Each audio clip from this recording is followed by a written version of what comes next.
Good evening, everyone. It is a pleasure and an honor to be here in the name of Geotecnia Brasil, introducing today's lecture by Dr. Jean-Louis Briaud. Before we begin, I would like to thank Thiago Souza from Geotecnia Brasil for inviting me to be here today, as well as organizing this wonderful event with the support of PUC-Rio, the Pontifical Catholic University of Rio de Janeiro. Without further delay, I give the floor to Professor Alberto Sayão from PUC-Rio to present us Professor Briaud's curriculum. Hello, good evening, everyone. First of all, I would like to thank Diego Gazzoli and Thiago Souza from Geotecnia Brasil for the privilege of introducing our speaker this evening, Professor Jean-Louis Briaud. He is a distinguished professor of civil engineering, was a director of the National Geotechnical Experimentation at Texas A&M University in the US. He holds a Spencer Buchanan Chair as a professor at the Department of Civil Engineering of Texas A&M.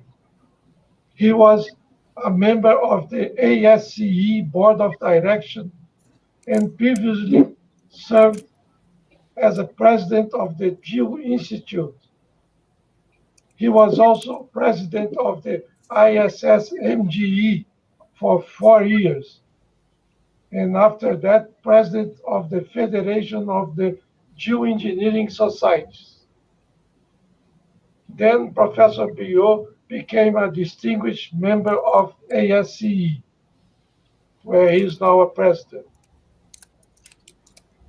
Professor Briaud started his career 4 years ago as an assistant professor at Texas A&M. He is a professional engineer in Texas and has worked as a consultant on several projects, including highway embankments, bridges, dams, shallow and deep foundations, and soil erosion. On top of that, he has written 2 books, Geotechnical Engineering, Saturated and Unsaturated Soils, and the Pressuremeter, and has published about 300 technical articles and reports. He has received many awards. I can here say that one of them was the Ralph Peck Award from ASCE, the Canadian Meyerhoff Award from Canada, from the Canadian Geotechnical Society, and an honorable medal from Kazakhstan. Professor Briaud is a civil engineer from the École Spéciale of des Travaux Publics in Paris. And after that, he had his master's degree at the University of Brunswick in Fredericton, Canada, and then the doctorate degree at the University of Ottawa in Canada as well. In his free time, Professor Briaud enjoys playing tennis, soccer, rugby, and piano at the amateur level. Professor Briaud, thank you very much for accepting this invitation to talk on Pressuremeter for the Geotecnia Brasil tonight. Thank you. Thank you very much for your nice introduction. It's a pleasure to be with all of you in Brazil and other countries. When you said that I enjoy playing, I do enjoy playing tennis. I still play tennis every day. Soccer, I don't play soccer anymore. Rugby, I certainly don't play rugby anymore. I stopped when I was about 28 years old, and but I do enjoy playing the piano from time to time. So I'm going to talk about the pressure meter and foundation design. The pressure meter is a tool that was developed starting about 50, 60 years ago. And it has made applications, but the best applications for the pressure meter is foundation design. In slope stability, doesn't have great applications. Retaining walls, limited applications. Foundation is really the main application of this institute test. So I'm going to talk about foundation design. And I want to start with a problem. The problem is because it's a problem that exemplifies geotechnical engineering. Consider a large block of heterogeneous elastic soil. We're simplifying by making it elastic. And this soil has a modulus which varies in space because the soil is heterogeneous. It has a mean and a standard deviation. The question is, what percentage of the block volume must I sample so that the average of the sample values has a 98% probability of being within plus or minus 20% of the mean modulus? So basically, that's the geotechnical problem that we have. Think about settlement. How much of the soil zone should we sample to make sure that we have a 98% probability of being within plus or minus 20% of the observed settlement value? And so when you do that, there's a little bit of math, but the answer is right here. I hope you can see my mouse. Can somebody tell me if you see my mouse? Maybe I'll use the pointer option then. Laser pointer. Yeah, okay, here's the laser pointer. So if I have the percent volume tested on the vertical axis, this is percent, versus percent errors, I'm looking for 20%. And you can see here that to be within plus or minus 20% of the right answer, I've got to test 0.001% of the volume. Now, at first, I was very surprised that it was so little. But when I looked at current practice, so this is the number of borings required and versus the volume of soil mobilized. So if you have a large building, you're going to have a large zone of soil. And typically for a large building, we'll do 5 borings, 1 boring at each corner and a boring in the center. This exercise, the mathematics show us that we should be doing 40 borings, and we only do 5.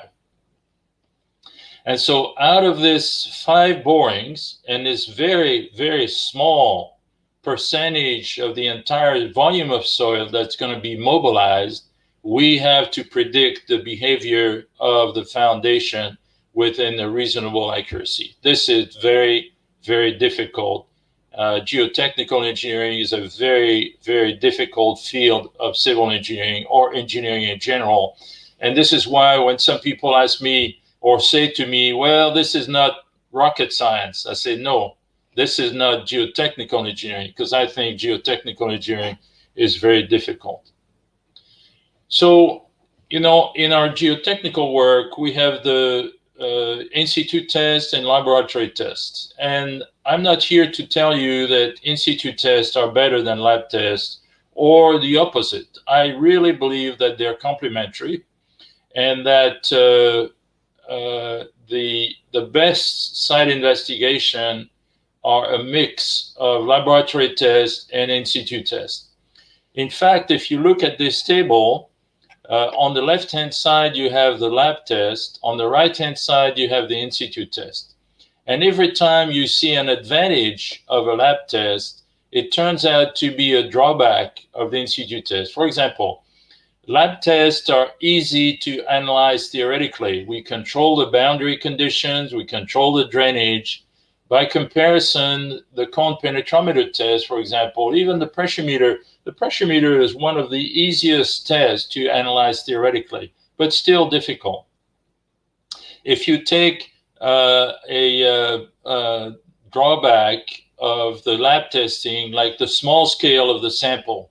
With the pressure meter, you're going to test a much larger scale of the soil. And with the cone penetrometer, for example, you'll get a complete profile, detailed profile. So they're really complementary, and the best geotechnical engineer make use of both lab tests and in-situ tests. So we're going to talk about the pressure meter. There are a number of pressure meter tests that can be run. One is the self-boring pressure meter. Another one is the driven pressure meter. The one we're going to talk about is the pre-boring pressure meter, and it's called that way because you drill a hole first, pre-boring, and then you remove the drilling tool and you insert the probe in the open hole, and you get a curve that is pressure versus relative increase in the radius of the probe. So here's an example. I did my my PhD on the topic of the pressure meter back in finished in 1979. Came to Texas A&M University in 1979, and immediately started to build the pressure meter because I had worked with the Menard pressure meter. Menard is a remarkable person that really made excellent contributions to our field. But I felt that the Menard pressure meter was just too complicated to use. So I developed a monocell pressure meter called the Texam pressure meter in 1981. And you can see here the probe is a monocell, only one cell. And I made sure that the length divided by the diameter was long enough that it would be reasonably close to a cylindrical expansion. And by using elasticity, I showed that when the diameter, the length to diameter ratio is at least 6.5, then you're within 5% of the elastic solution. So it's you turn the crank, there's a piston that pushes the water in there, and it goes to the probe, and so you inflate the probe. If you want to inflate it, you turn the crank in one direction. If you want to deflate it, you turn the crank in the other direction. Very simple tool. Now, probably the most important part of pressure meter testing is drilling the borehole. Inflating the probe is very simple, but making a good borehole is more difficult. In some soils, like stiff clay, it's relatively easy. In some soils, like loose sand, it's quite difficult to get a good hole. So making a good hole is where all the attention should be paid in the field. And I compare here drilling for pressure meter testing versus drilling for sampling, because those two types of drilling are very different. If you drill for sampling, you typically do fast rotation to get to the sampling depth faster, because you don't care what's happening before you get to the sampling depth. By comparison, the drilling for pressure meter is slow rotation because you want to minimize the enlargement of the borehole diameter. If you drill for sampling, you don't care about the borehole walls you leave behind the drill bit. In the case of the pressure meter, on the contrary, you care about the undisturbed borehole walls left behind the bit. Drilling for sampling, you care about the undisturbed soil in front of the bit. You don't care about that for pressure meter tests because you're going to be testing behind the final location of the drill bit. And you can see that continuously the two types of drilling. So when you work with drillers that are used to drilling for sampling but not pressure meter testing, they need to really totally disconnect their habits from what they're about to do. And here are my best recommendations for a successful borehole for pressure meter testing. And by and large, I use wet rotary method, the method where you drill with the axial injection of drilling mud. And so in this case, here are some recommendations. The diameter of the drilling bit should be equal to the diameter of the probe. You should use a 3-wing bit for silts and clays and a roller bit for sand and gravel. The diameter of the rods behind the drill bit should be small enough to allow the cuttings to go by. If the rods are about the same diameter as the drill bit, there won't be any room for the cuttings to go up, and you'll end up punching a hole or enlarging the hole too large for the pressure meter. Slow rotation of the drill, about 60 RPM. Slow mud circulation. Again, this is because you don't want to end up with a hole diameter that is too large for the pressure meter probe. Drill 1 meter past the testing depth for cuttings to settle. If you do that, because the drilling mud is moving slowly, you have to drill about 1 meter past the testing depth so that the cuttings that cannot make it up back to the surface will actually settle in the bottom of the borehole, and you will have you still have a free position for the probe at the testing depth. 1 pass down and 1 withdrawal. No cleaning of the hole. The drillers that are used to drilling for sampling usually say, "Oh, let me clean the hole so you have a nice clean hole." I said, no, please don't do that. Because if you clean the hole, they crank up the pump flow, and then they end up eroding the diameter to something that is too large for the probe to be tightly fitting against the wall of the borehole. And then do 1 test at a time. If you want to test at 5 meter depth, do the drilling to 6 and do the test at 5. If you want to then do a test at 10, then drill to 11 and test at 10. You don't want to drill to 30 meters and then come back and do a test at 5, 10, 15, 20, because very likely the borehole diameter will be too large at the shallower depth. So these are important things for a good pressure meter test. So then we run the tests, and we increase the pressure in stages or the volume in stages. And we get a curve that looks like this. There is a part of the curve that's relatively linear. And then we reach a yield pressure for the soil. And that yield pressure plays the role of the yield strength in steel, if you wish. But of course, for soil, it's a much, much lower number. But this is the yield pressure that can play an important role in design. And then often we do an unload-reload cycle, slightly beyond that yield pressure, and then we finish by expanding to larger diameters to get the ultimate, the limit pressure. We get from this, so at the end here, we get the limit pressure. At the yield point, we get the yield pressure. And then from the initial slope, we will calculate a pressure meter modulus through this equation. It's not exactly the slope of the line because of the geometry of the problem.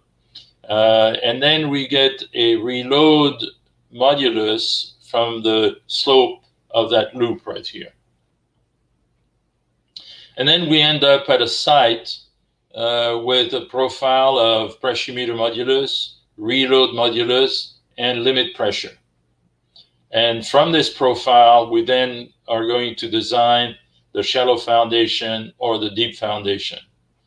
The talk includes vertical loads on shallow foundation, and then vertical and horizontal loads on deep foundations. So this is a typical profile. We also get from the pressure meter, and you see me here inserting the pressure meter, lowering it in the borehole. Here's the test that we ran in this case. And you can see that right here, when we were at about 1,000 kPa, we held the pressure constant for about 10 minutes. And so this is a stress holding test where we see how much the soil deforms as a function of time while holding the pressure constant. And then we plot the log of the increase in volume versus the log of time. And you can see how linear that data is. And we use that data to predict long-term settlement or long-term movement of drill shafts, holding retaining walls, and so on. And this is how we, an example of this, where we hold the pressure constant and we get those lines so that we get these exponents n that we'll use later in the design process. So we get E0, ER, limit pressure, yield pressure, and this time-dependent exponent n, 5 pieces of data. And here they are, limit pressure here, E0, ER, and this time-dependent exponent that will be used for long-term deformation. I mentioned to you that we sometimes run an unload-reload cycle. And my recommendation is do not use the reload modulus unless you have a very good reason. And we'll see some good reasons for using unload-reload cycles. And those reasons are where you have cyclic loading. Like, for example, if you have an offshore condition where the waves from a hurricane, for example, large waves will push the platform back and forth a number of times. And in this case, it makes sense to do cyclic loading. But sometimes I see people that use the unload-reload cycle because they feel that the modulus, the first load modulus here, is too small. But that's not a good reason. First of all, the unload-reload cycle is not well defined. If you do a small loop, you'll have a high modulus. If you do a medium loose, you'll have a medium modulus. If you do a large loop, you will have a much smaller modulus. So again, don't use the reload modulus unless you have very good reason to do so. Now, you know, at the beginning of my career, I went around the United States and ran a lot of pressure meter tests. And every time I got to those sites, I knew there were some other tests done, like the standard penetration test, SPT, or the cone penetrometer test, CPT.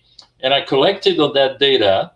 And after about 20 years of testing, you know, thousands of pressure meter tests, and with the parallel data from SPT and CPT, I did some correlations. And so this allowed me, for example, to correlate the pressure meter modulus to the undrained shear strength, or the pressure meter modulus to the blow count, and so on, the limit pressure to the cone penetrometer point resistance. So these are correlations. The top table is for clay, and the bottom table is for sand. Having shown you this table, my recommendation to you is do not use what I'm showing you. And you might wonder, why am I showing it to you? The reason I say do not use it is because the scatter is enormous. So if you want pressure meter data, please run the pressure meter. It's a bit of an expensive test compared to the standard penetration test, for example, but your design will be quite a bit more precise, and you likely will save money to your client in certain situations like foundation engineering. And so why am I showing it to you? Because in some cases, you need an estimate. You know, either at the preliminary design stage, or you're in the field and you're running a pressure meter, you have some SPT data and you need to evaluate what the limit pressure is going to be, some other reasons. So I left it in. Now, we're going to start looking at design of foundations. And I wanted to mention that there is a distinction between a prediction method and a design method.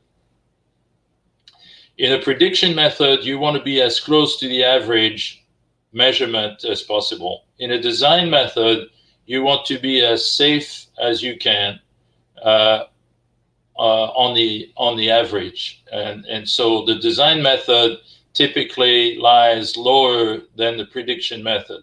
And what I'm showing you now is design methods. So shallow foundation, ultimate bearing capacity. We ran some very large tests. You can see here the size of this person. This is the shallow foundation. It's about 3 meters by 3 meters. We pushed on it to about 1,200 tons, and we recorded the movement of the soil underneath the foundation and to the side of the foundation. And I can tell you that this equation, which is in all the textbooks, that Terzaghi and Peck's equation, rarely works. And the reason it rarely works is because the assumption, not because there are mistakes in the equation, but because the assumptions are not often verified in the natural deposits. This equation assumes that the strength of the soil increases linearly with depth, and that's rarely the case.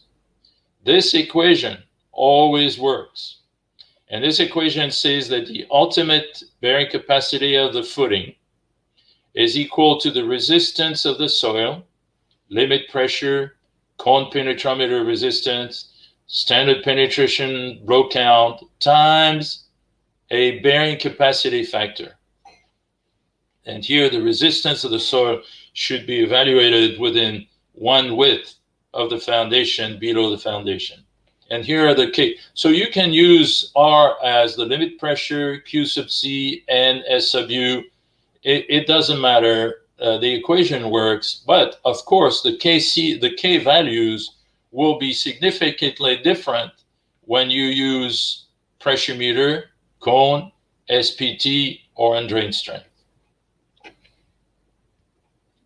Now, so that's for ultimate bearing capacity. For the settlement, I told you we put some inclinometers right next to the footings as we were pushing on the footings. And that allowed us to see how the soil was deforming as the load was applied. And what we witnessed is that the soil was pushing sideways.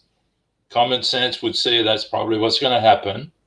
The soil was pushing sideways and forming a balloon, if you wish, squeezing sideways.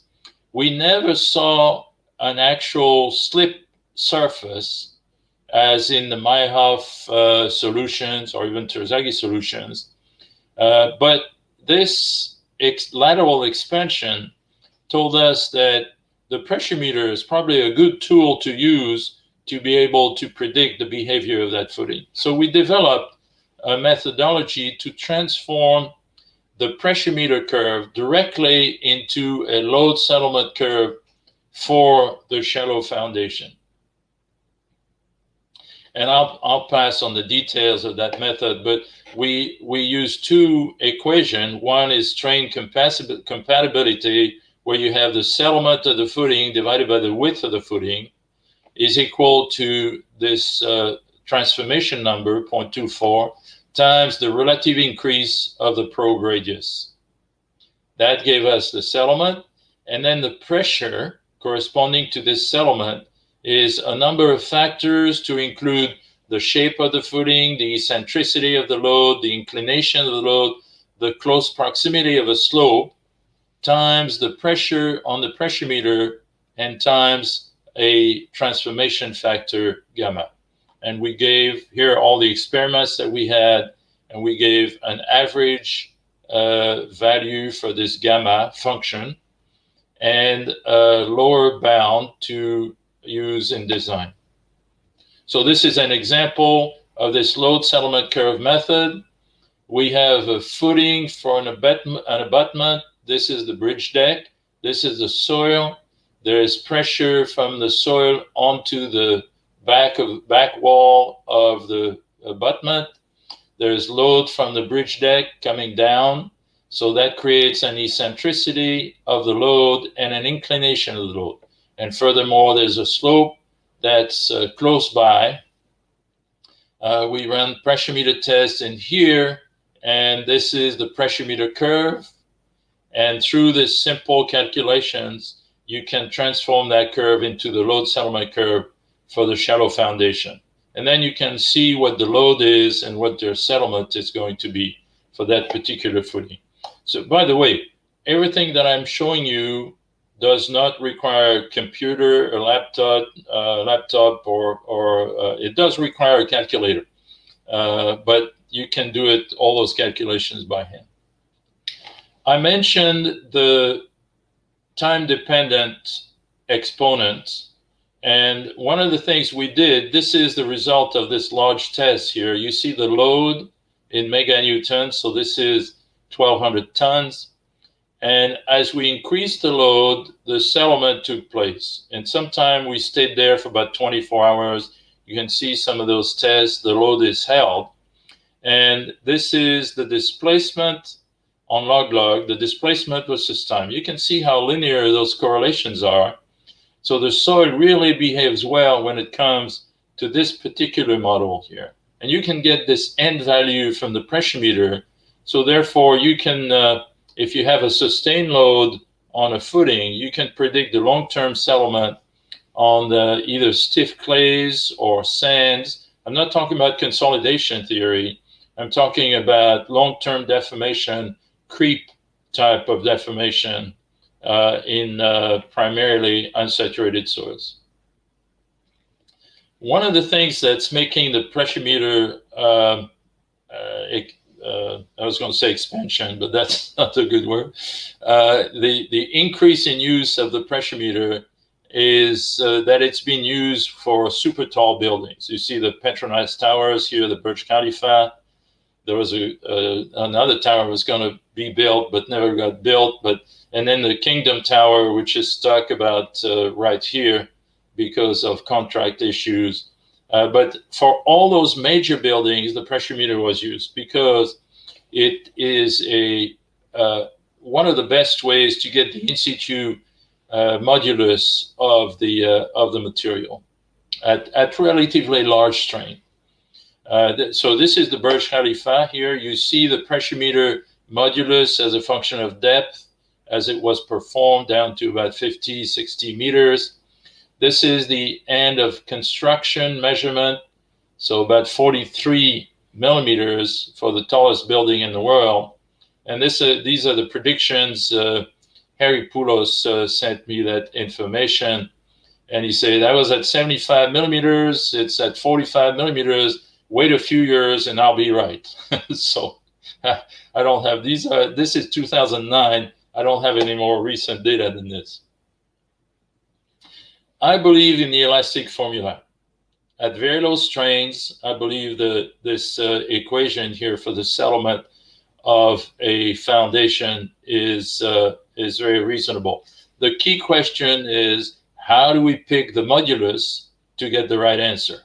And you see the definition of the parameters: influence factor, Poisson's ratio, pressure, width, soil modulus, and then this I value has several components. We did a relatively large database project, and we found those simple results here. The modulus values that give a predicted settlement larger than the measured settlement 90% of the time are these correlations.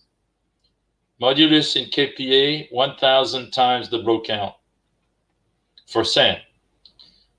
E equals 4 times the cone penetrometer resistance. And E equals 3 times the pressure meter modulus. That's for sand. And one of the reasons why the pressure meter modulus we have to multiply by 3 is because the elasticity theory that's used to calculate the modulus from the cylindrical expansion makes some assumptions that weaken the value of the modulus because it assumes that the soil is as strong in tension as it is in compression. And in sand, that's definitely not true. Sometimes in clay, it's more true. We didn't have any pressure meter data for the database in clay, so we couldn't come up with a recommendation. In clay, I would use modulus of pressure meter as is. We also came up with 120 times the under-inch shear strength for this case. All right, let's move to piles. And for vertical loads, you know the equations. We take the profile and we try to obtain the friction on the pile and the point resistance on the pile from, for example, a cone penetrometer profile. And there are many methods to do that. In fine-grained soil and coarse-grained soil for bored piles and driven pile, we have a number of methods. The methods for the pressure meter that I believe is the most reliable is the one that was developed a good while back by the Laboratoire Central des Ponts et Chaussées. And I'm going to show you that method. It's a bit complicated, but it has the advantage of covering many different types of soils and many different types of piles, because the insertion of the pile in the ground will have an impact on the friction that exists between the pile and the soil. So the first step is soil classification according to the limit pressure of the pressure meter. And you can first depending on this, you can classify the soil. The second step is to classify, to look at the type of pile. So you see here, you have different types of pile: bored pile in the dry, bored pile with drilling mud, bored pile with casing, driven concrete, driven metal, driven H piles, and some micro piles. Different types of piles. So after you get the soil classification and you select your type of pile, you go in here and you select the curve that you will have to use in the design to obtain the ultimate friction on the side of the pile. So this is the soil friction, this is the limit pressure, and you come in here, say 2 megapascal of limit pressure, and Q2 may be the curve that is selected because of the certain pile and certain soil that you're using. And then you go in here and you find the value of the friction on the side of the pile. At the point of the pile, the formula is the same as what I mentioned to you for shallow foundation: a bearing capacity factor times the limit pressure of the pressure meter underneath the point of the pile. And these are the KP values for different types of piles and different types of soils. What about groups of piles? Well, we've done a limited number of pile group tests.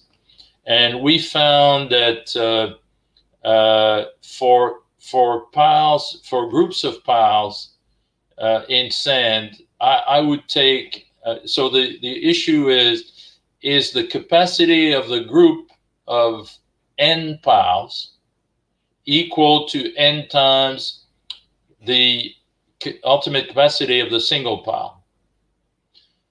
Well, the idea is that we need an efficiency factor in front of n times RUS, because n piles may not carry n times what a single pile carries. My experience is that in sand, I would take 1. In my practice, I use 1. We can go into more details about this, but in a nutshell, I would use 1 for piles in sand. And these are some of the tests that we did. This was tests done in clean sand, relatively loose in San Francisco.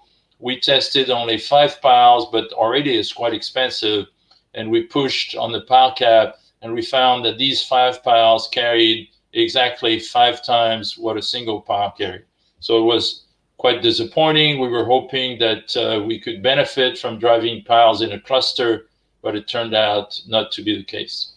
For pile groups in clay, we have to watch out for the block action.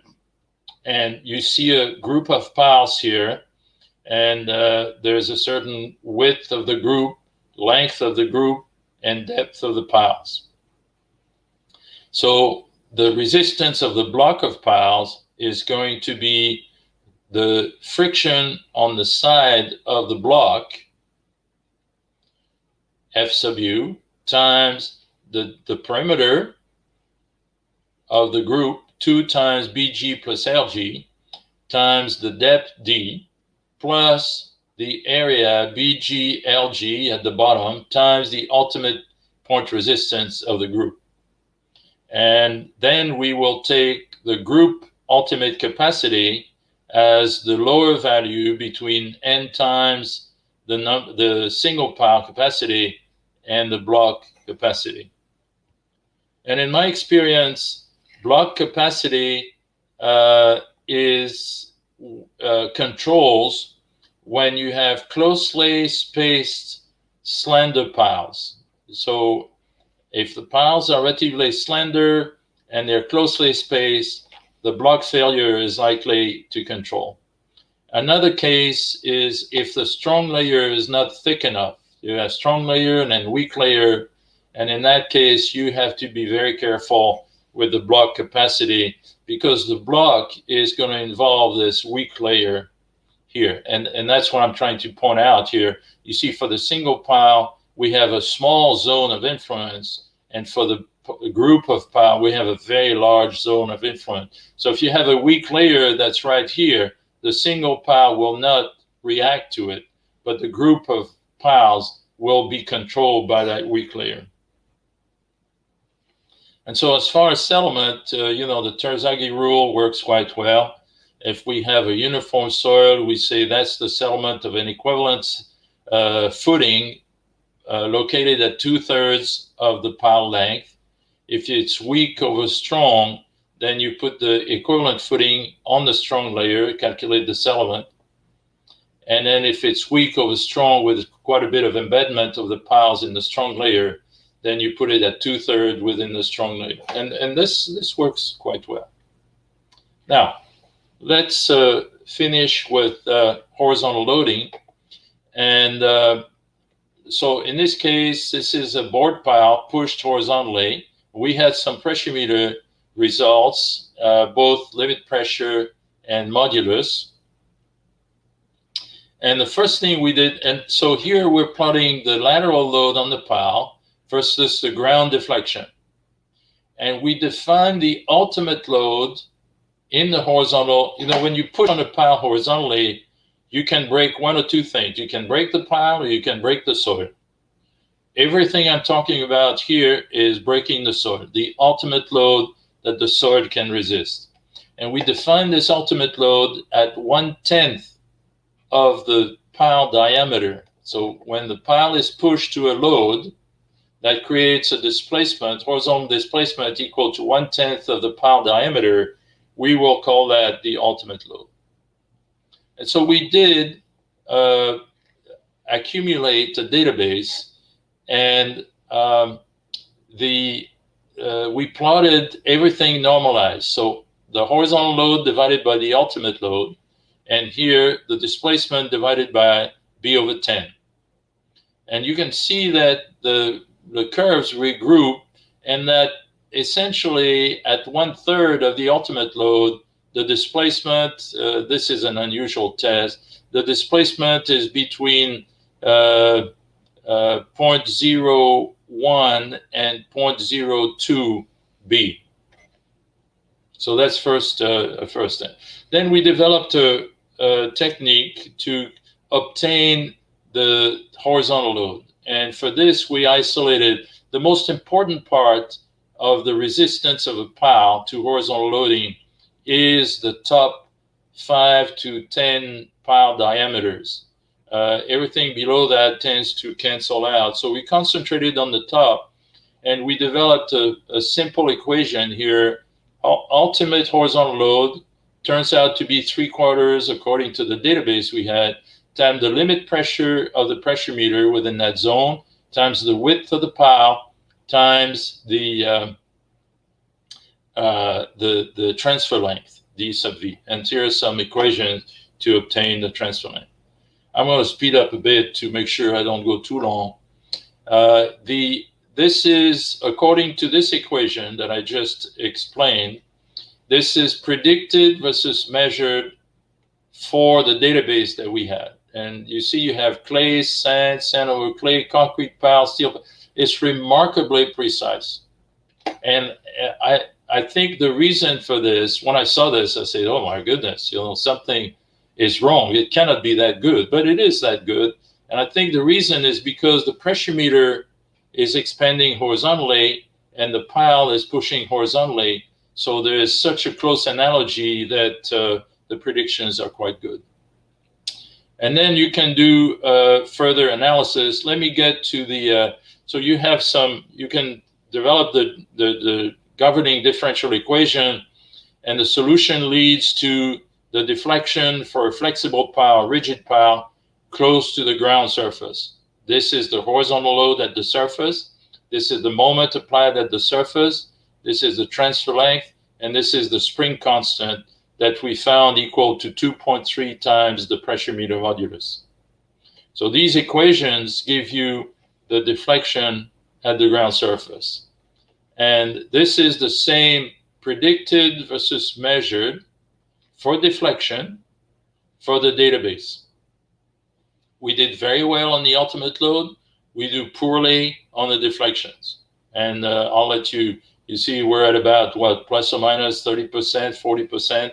So, and that's fairly common in geotechnical engineering. We don't predict displacements as well as we predict ultimate values. We have a depth to maximum moment. I wanted to finish with, let me mention those two applications. If you have a load that is applied for a long period of time on a pile horizontally, for example, a retaining wall, and the retaining wall is on piles. So imagine you have a retaining wall on top of this.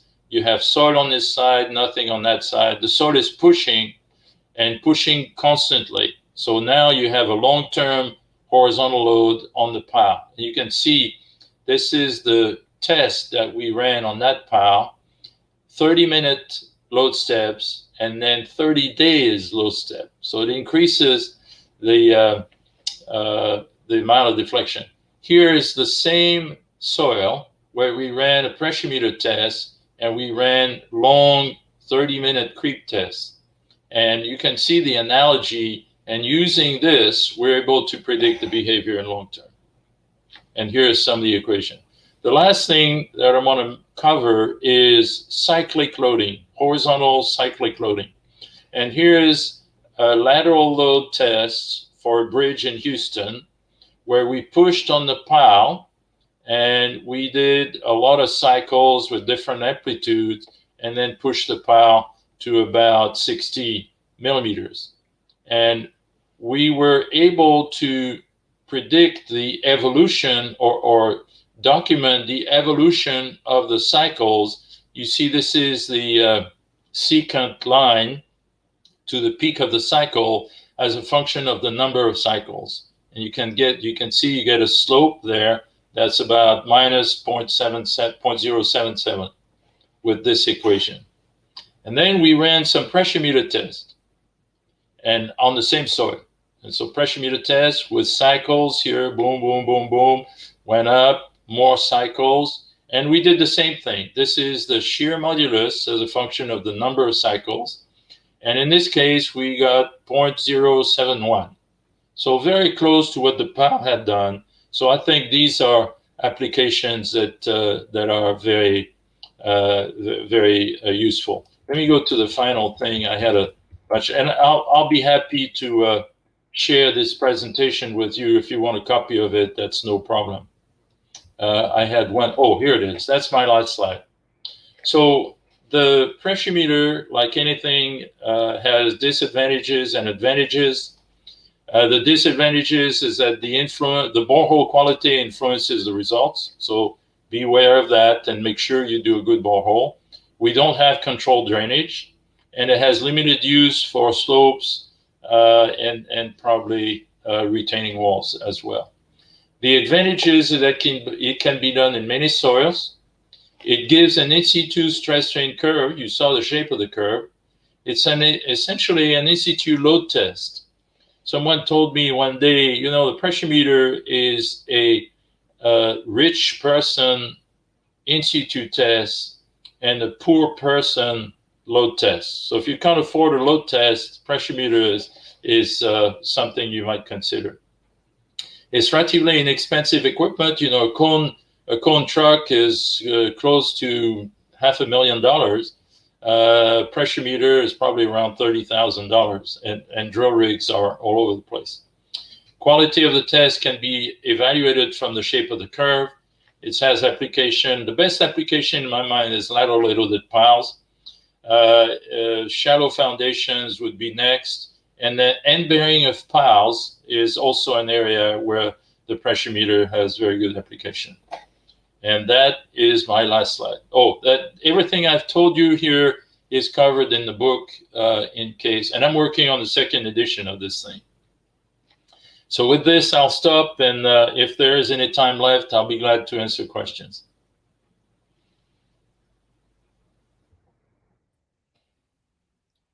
Thank you very much, Dr. Jean-Louis, for your wonderful presentation. Before we begin the question and answer part of this live feed, I would like to share a small announcement in Portuguese and then English. Pessoal, para todo mundo que está assistindo a gente, semana que vem, dia 7 de outubro, vamos ter uma palestra com o professor Harry Polos, uma entrevista, às 6 horas da tarde, aqui no canal Geotecnia Brasil. So for everybody that's watching us, next week, October the 7th, at 6 p.m. Brasilia time, we're going to have an interview with Professor Harry Polos. I hope everybody can watch it as well. So to begin with our questions, I'm going to begin with one question from myself, if that's okay. And afterwards, I think Sayan would also like to ask a question. On your lecture, Professor Briaud, you, on the part regarding shallow foundations bearing capacity, I've noticed you presented a K parameter linking the bearing capacity and the blow count of the SPT, but I did not see the unit of that correlation. Do you mind?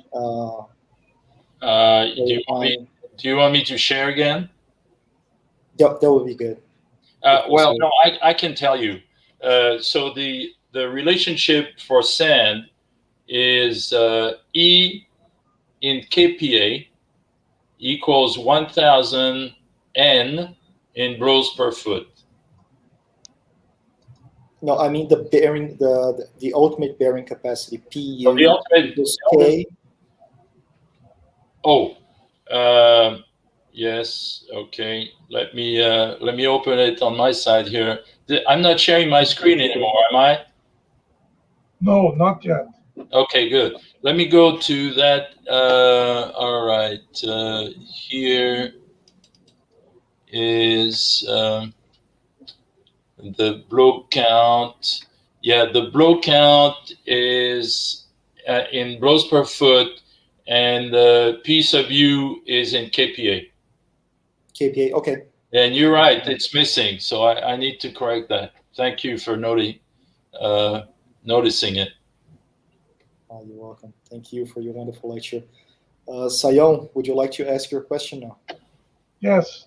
Well, first, let me thank Professor Briaud for this comprehensive lecture on his practical experience with the pressure meter test. Professor Jean-Louis, I would like to ask you a couple of questions. You concentrated on the two main pressure meter tests, MANAR and self-body. And in the 70s or 80s in Canada, UBC, Professor Campanella and Peter Robertson reported on a combination of cone penetration and pressure meter. They called cone pressure meter test. What would be your experience or your comments on that, especially on the disturbance that will perhaps be generated by pushing the cone with the pressure meter behind? When you go to do the pressure meter test, will the soil be disturbed? So this is the main part of the first question. I have one more after that.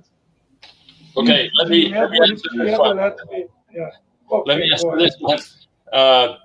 I am not a fan of the cone pressure meter.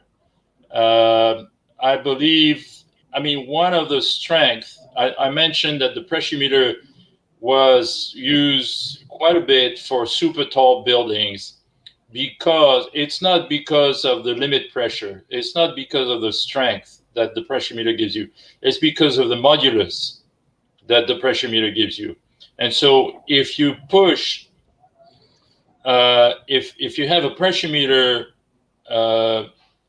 probe behind the cone penetrometer, the disturbance is going to be significant and the modulus is going to be drastically different. I have run such tests. I've run tests by pushing it in. I've run tests by driving it in. I've run tests, by boring, and the results are quite different. And so there's no doubt that it's tempting to put a pressure meter probe behind a cone penetrometer because while you're pushing, you might as well put it there.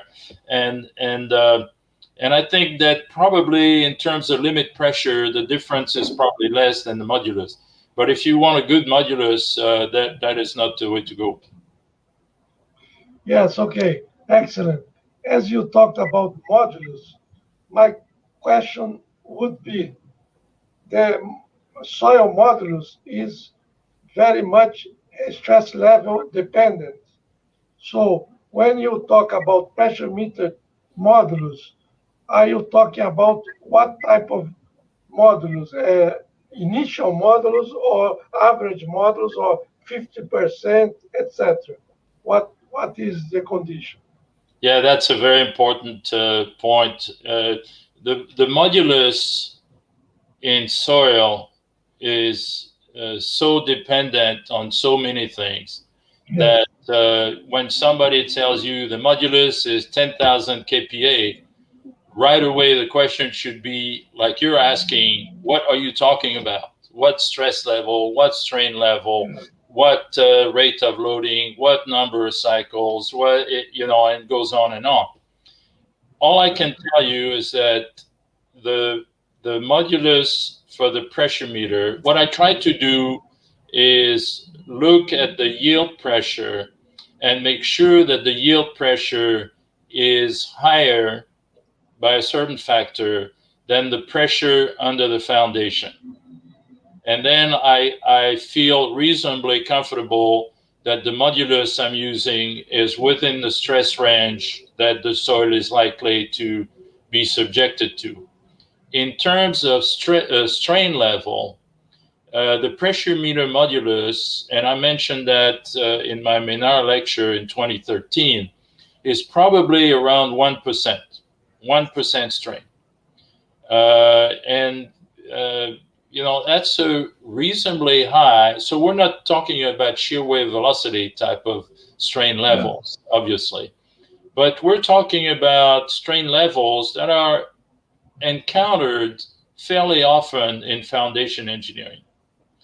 And finally, what I can tell you is that the modulus that I'm recommending, 3 times the pressure meter modulus for sand and the modulus as is for clay, really does a pretty good job when comparing measured and predicted settlement. So while I can tell you about the strain level, the stress level, and the time that we apply the stress, in the end, the best answer I can give you is when I have observations and I have predictions, they seem to match pretty well when I use those type of moduli. Excellent. This is very amazing because it's the same that happens with the dilatometer, Marchetti dilatometer. The modulus works well with predictions and measurements. And so the correlations seem to work very well. Okay, let me finish the question on modulus. When you talked about horizontal loading on piles, it came to my mind that usually on piles you are loading in a vertical direction, while in the pressure meter and the dilatometer, the main direction is horizontal. So what kind of, how do you take into account the anisotropy in the formulas, in the empirical formulas? Yes. Okay. Let me mention, I mean, one, there's obviously a difference, okay? One loads the soil vertically, the other one loads the soil horizontally. There is a difference. However, if you imagine a circular footing on top of a clay that has an undrained shear strength S sub U, the bearing capacity of that circular footing is about 6 times the undrained shear strength. If now I take away the lateral support under that spread footing, I have a large unconfined compression test. Therefore, the ultimate bearing capacity becomes 2 times the undrained shear strength. Okay. So I get 6 when I'm on flat ground, and I get 2 when I take out the lateral support. Therefore, the lateral support contributes 4 times SU to the vertical capacity. And that's something that's very important to realize. In other words, the lateral supports contribute significantly to the vertical capacity of the footing. For example, further example, when we look at the derivation of the bearing capacity equation under a footing, you know, many times you'll see that you take the passive resistance horizontally to contribute to the resistance, the vertical resistance. So the lateral resistance has much more to do with the vertical capacity than the unconfined compression resistance. Now, having said this, if you have very anisotropic material, then you will have a difference. Know that. Okay, excellent. Very well pointed out. I would like last question for Diego, because Diego, I will save one question for the end. Let's privilege the people that made question on the chat, okay? But Professor Briaud, you mentioned about your doctoral research in the University of Ottawa, East Canada, on pressure meter tests. East Canada is well known for having sensitive soils, clays. So the question will be, for sensitive clays, what type of consideration would you make for still saving the pressure meter results with the disturbance that will occur during boring? Yeah, this is one case where it's very difficult to run good tests. No doubt that when you do the drilling, the disturbance of at least a significant or some annulus around the drill bit is going to be at residual strength. And for those materials, I would expect a fair amount of recompression to take place before you can start testing the undisturbed material. So this is something that, and then what that brings a comment, and is that the pressure meter, I showed you the pressure meter curve that goes like this and it bends over and then it reaches a limit pressure. The pressure meter curve should never go like this. Let's see, where am I here? Oh, go like this and then come down. Even in sensitive clays where you have post-peak strain softening, the pressure meter curve should always continue to increase in pressure. And the reason for that is that there is always stronger material out far away from the probe. Whereas in the triaxial test or direct shear test, once you've broken or failed the material, then you don't have any further resistance. So in sensitive clays, I would expect a very flat limit pressure, but I wouldn't expect it to come down. Okay, very good. Okay, many thanks. And Diego, would you go on? And I leave the last question for the final, okay, for the end. Okay. Okay, thank you, Sion. We have a few questions here, Professor Briaud. And the first one, you talked a little bit about the requirements for the drilling for using the penetrometer test. And 3Gel Consult has asked us, what's your opinion about using the same borehole to conduct SPT test and pressure meter test? Not a good idea because, well, I mean, all right, let's put it this way. If you want to first bang, bang, bang, bang, bang, put the SPT in, and then you withdraw the SPT hammer sampler, and then you come back in that hole with the pressure meter, not a good idea because you've disturbed the material so significantly, the pressure meter test will be meaningless. However, if you want to drill to 5 meters, do a pressure meter test, drill to 7 meters, do an SPT, drill to 9 meters, do a pressure meter, then that's perfectly fine. Yeah. Okay. Okay. That's really good. That's easy to understand. Thank you very much.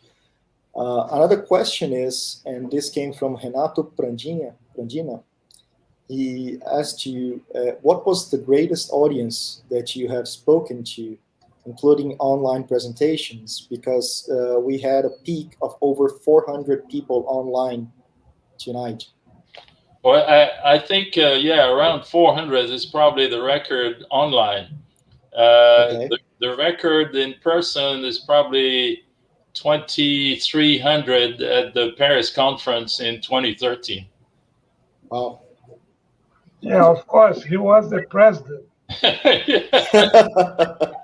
You were nice to me. Obviously. Okay. Another question from Rafael Loza is, dear Professor Briaud, good evening. How can the unsaturated soil condition influence on the result of the pressure meter test? Well, I mean, the pressure meter test is a total stress test. So you're not going to measure, water tension, suction, and effective stress separately. That's one of the limitations. So it's a total stress test. However, certainly the condition of the soil outside the probe, unsaturated or saturated, is going to influence the measurements, the results of the pressure meter test. And actually, if you recall the large spread footing test that we ran, these tests were run on unsaturated sand. The water table is about 6 meters deep, and unsaturated, there's maybe a 1 meter of capillary suction that saturates above that, and then 5 meters of unsaturated soil. So they were performed on unsaturated soil. And when we did the pressure meter test, if I plot for you the limit pressure as a function of depth, then it was pretty well constant, And the reason for this was the soil was unsaturated. If you go to New Orleans, for example, and you run pressure meter tests, the same diagrams will show you a linear increase like the cone penetrometer would, for example. But in unsaturated soil, it's much more common to have strength profiles that are reasonably constant with depth. And the reason for this is that while the effect is the water tension, the suction decreases with depth, the total stress increases with depth, and the two tend to cancel each other out, and you end up with a constant strength with depth. And that is completely different from the assumption of the Terzaghi bearing capacity equation. Because Terzaghi bearing capacity equation assumes a constant unit weight and a constant friction angle in sand. And therefore, the increase in strength is linear with depth. That's not what happens in unsaturated soils. Okay, thank you very much for the explanation. There's a two-part question from Thiago Souza, our friend. He wrote, it's actually the same thing. Let me just say both of them. He wrote, what has been the experience with geophysical testing working in conjunction with geotechnical testing? And on the other part, he asked, has seismic and pressure meter testing to determine soil modulus been explored frequently by the industry? I believe you already answered that in a bit while talking to Sayon, but please. Yeah, I mean, you know,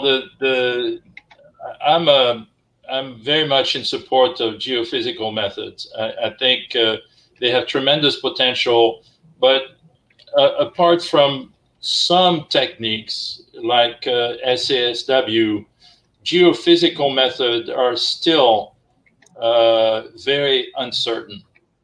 In other words, there is a lot of uncertainty with the mapping of the underground when it comes to deep seismic, and we make decisions on that basis. You know, the oil companies do that.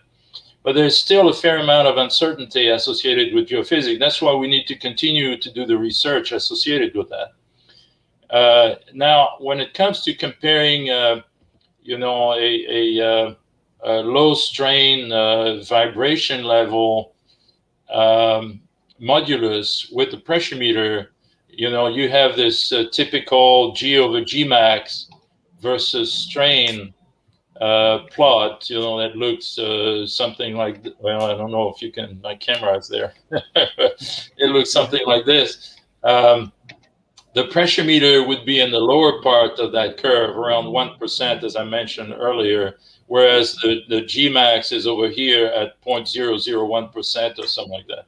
So the strain level is dramatically different between the two tests. Okay. And I believe that's all the questions we have for today. So, Sayon, if you'd like to make your final question, this is the time. Yeah, okay.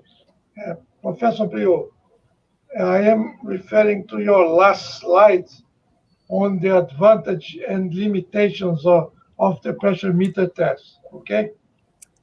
Would it be feasible to think about a device that would have also a piezometer in the pressure meter, or would be a piezo pressure meter test? Is this possible? It's definitely possible. In fact, some of the self-boring pressure meter probes do have a piezo element to measure the pore pressure separately. I shied, well, again, yes, it is possible. It's going to be expensive. Yes. It's going to be a lot of frustration in the field when things don't work quite right. So that's why even with the 3 cells, I believe in simplicity when you go in the field. because you get all full of mud, and the mosquitoes bite you, and you're tired, and the last thing you want to do is having to play with electronics and a piezo element. So I'm in favor of this. Now, no doubt, if we could measure the pore pressure, we would have higher quality data. We would, for example, be able to tell when drainage is almost done. So we would have some, but it would be fairly expensive, and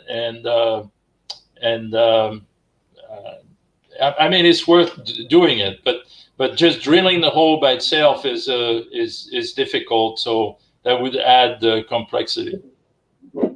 Good idea, though. Is it still common in France to have MENA pressure meter tests on the big geotechnical projects? Because here in Brazil is not common. We are more used to SPT, and even the self-boring. As far as I know, in Brazil we have only one device that was imported from England. I can tell you, I am not a fan of self-boring pressure meter. It's very complex. It takes a lot of experience to know how to do it right. That's why most of my work has been on pre-boring pressure meter, where you drill a hole first and then you put the probe in there. Self-boring is too complicated. That's my thing. Now, you can talk to some people that will feel differently about that. But by far, in practice, I would say the pre-boring pressure meter, the one where you first drill the hole, is used 99% of the time. Yes, I agree. Okay, very good. Diego, now is with you. I thank very much Professor Briaud for this very practical lecture, summarizing all your experience with the pressure meter. Not all, but perhaps a good part of it. My pleasure. Yeah. Okay. Go ahead, Diego. You please make the final thanks for Professor Briaud. Okay. Thank you very much, Professor Sayão. Well, as I said, it has been a pleasure and an honor to be amongst you guys, Professor Jean-Louis, Professor Alberto Sayão, and thank you very much to everybody that was watching us today, everybody that sent the questions, and to Geotecnia Brasil and Thiago Souza. Professor Jean-Louis, if you'd like to make any final statements. No, nothing special. I appreciate the invitation. Brazil is a special country for me. I really enjoy visiting, and maybe one of these days I'll come and see you in person. Yes, very good. And then we will have more than 400 people in the room. Oh my goodness. Have a good day. Thank you, everybody. Bye, everybody. Ciao, Thanks ciao. very much. Good night. Yeah, thank you.